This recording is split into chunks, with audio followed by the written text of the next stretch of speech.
ఉమ్మడి కరీంనగర్ జిల్లాలో municipal elections ప్రశాంతంగా సాగుతున్నాయి. కరీంనగర్, జగిత్యాల జిల్లాలో ఓటర్లు పోలింగ్ కేంద్రాల్లో బారులు తీరారు. మధ్యాహ్నం 1 గంట వరకు 50% దాటిన పోలింగ్ సాయంత్రం వరకు 60 నుంచి 65% మేర ఉండొచ్చని అంచనాలు ఉన్నాయి. మున్సిపల్ ఎన్నికల పోలింగ్ సరళిపై మరిన్ని వివరాలు వెంకటేష్ అందిస్తారు. చిన్న చిన్న సంఘటనలు మినహా కరీంనగర్, జగిత్యాల జిల్లాలో మున్సిపల్ ఎన్నికల పోలింగ్ ప్రశాంతంగా సాగుతోంది. ఎమ్మికుంటలో 47.35%, హుజురాబాద్లో 52.9%, చొప్పదండిలో మాత్రం ఎక్కువ 56.96% పోలింగ్ నమోదైంది. అటు జగిత్యాల జిల్లాలో 1 గంట వరకు పోలింగ్ శాతం కనుక చూస్తే జగిత్యాల టౌన్లో 48.39%, రాయకల్ అది చిన్న మున్సిపాలిటీ, అక్కడ మొన్నటిదాకా గ్రామంగా ఉండే 52.21% అయింది. ధర్మపురిలో 57.54%, కొరట్లలో 51.45%, మెట్పల్లిలో 51.02% పోలింగ్ నమోదైంది. మనకు సాయంత్రం 5 గంటల వరకు కనుక చూస్తే ఇది అర్బన్ కరీంనగర్ అర్బన్లో మనకి ఇప్పుడున్న 39% కాస్త దాదాపు ఇంకొక 20% పెరిగినా కూడా 59-60%కు చేరుకుంటుందని అంచనా వేస్తున్నారు. మిగతా మున్సిపాలిటీలో మాత్రం ఇప్పటికే ఆల్రెడీ 1 గంట వరకే 50% దాటింది కాబట్టి ఈ మిగతా 4 గంటలలో అది 70% కూడా దాటే అవకాశం ఉందని చెప్పొచ్చు. ఇప్పుడు చూడొచ్చు మన కరీంనగర్, మనం భగత్ నగర్లోని 42వ డివిజన్కు సంబంధించిన పోలింగ్ కేంద్రాల దగ్గర ఉన్నాం. ఇక్కడ దాదాపు 7 పోలింగ్ కేంద్రాలకు సంబంధించిన ఓటర్లు వచ్చి ఒకరొకరుగా వచ్చి ఓటు హక్కు వినియోగించుకుంటున్నారు. ప్రతి పోలింగ్ బూత్ కూడా చాలా ప్రశాంతంగా ఉంది. ఎక్కడ కూడా మనకు ఓటర్లు లైన్ కట్టడం కానీ తర్వాత లేకుంటే వెయిటింగ్ చేయడం కానీ అట్లాంటిది లేదు.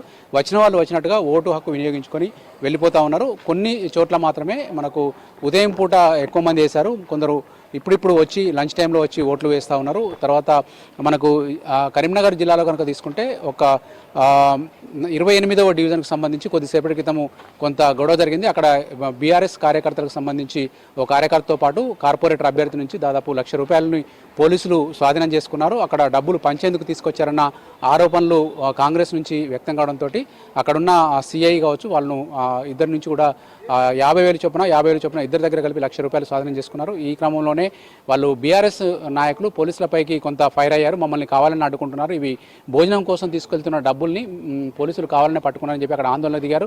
ఇదే క్రమంలో అక్కడికి ఎమ్మెల్యే గంగుల కమలాకర్ కూడా చేరుకొని వాళ్ళను పోలీసులు వాహనంలోకి ఎక్కించిన ఇద్దరు కార్యకర్తలను కూడా బలవంతంగా కిందికి దింపారు.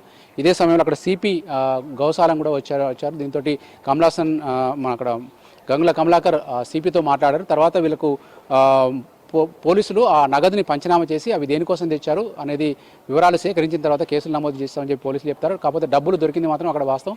అదేవిధంగా కట్టరాంపూర్లో కూడా ఉదయం మరొక నాయకుని దగ్గర కూడా ఒక ₹40,000 నగదు దొరికింది. ఇట్లాంటి చిన్న చిన్న సంఘటనలు మినహా ఓవరాల్గానైతే ఆ ఎన్నికలు ప్రశాంతంగా సాగుతున్నాయి. అటు జగిత్యాల జిల్లాలో కావచ్చు, ఇటు కరీంనగర్ జిల్లాలో కావచ్చు, ఎవరికి వారు ఇప్పటికే ఒక అంచనా వేసుకుంటా ఉన్న పరిస్థితి కనిపిస్తూ ఉంది మనకు. ఎందుకంటే ఈసారి కరీంనగర్ మున్సిపల్ కార్పొరేషన్లో ప్రధాన పార్టీలు హోరాహోరీగా తలపడ్డాయి, ప్రచారాలు హోరాహోరీగా చేశాయి. కాంగ్రెస్, బీజేపీ, బీఆర్ఎస్తో పాటు తర్వాత ఇండిపెండెంట్లు కూడా పెద్ద ఎత్తున ఉన్నారు. చాలా వరకు పార్టీలకు రెబల్స్ బెడద కూడా ఉంది. ఇప్పుడు ఓటర్లు తమ ఓటు హక్కును వినియోగించుకుంటున్న క్రమంలో ఎవరు కూడా గుమ్మనంగా తమకు నచ్చిన వ్యక్తికి ఓటు వేసి వెళ్తా ఉన్నారు. ఇప్పుడు మనం ఈ డివిజన్ కనుక తీసుకుంటే ఇక్కడ దాదాపు 7 అభ్యర్థులు ఇక్కడ బరిలో ఉన్నారు. మనకు ఇక్కడ ప్రధాన పార్టీల అభ్యర్థులు కూడా గుర్తులు వాళ్ళకు అభ్యర్థుల పేర్ల ఆధారంగా మనకు కేటాయించినట్టు కనుక అభిషేక్ ఇక్కడ ఏ అని వచ్చింది కాబట్టి కారుకు ఫస్ట్ గుర్తు ఇచ్చారు. తర్వాత రాజన్న, తర్వాత ఎస్, ఇట్లా ఇంటి పేర్లు కాకుండా వ్యక్తుల పేర్ల ఆధారంగా ఈ గుర్తులను ప్రధాన క్రమంలో కేటాయించారు. ఇవి ప్రధాన పార్టీల గుర్తులు. తర్వాత ఇవన్నీ కూడా ఇండిపెండెంట్ గుర్తులు ఉన్నాయి. మొత్తం 7 సభ్యులు ఇక్కడ పోటీ చేస్తున్నారు. 8వ సింబల్ కూడా దీంట్లో నోటాగా ఉంటుంది.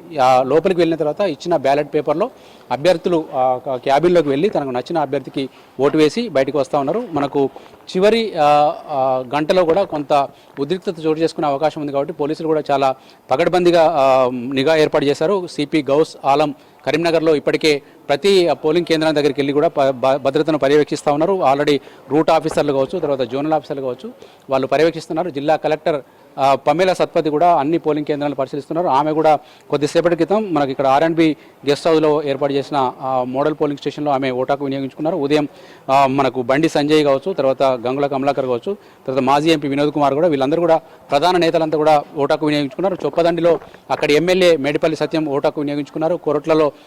కొరట్ల ఎమ్మెల్యే డాక్టర్ సంజయ్ తన ఓటును వేశారు. తర్వాత జగిత్యాల టౌన్లో మాజీ ఎమ్మెల్సీ జీవన్ రెడ్డితో పాటు ఇప్పుడున్న ఎమ్మెల్సీ ఎల్ రామన్న ఓటు హక్కు వినియోగించుకున్నారు.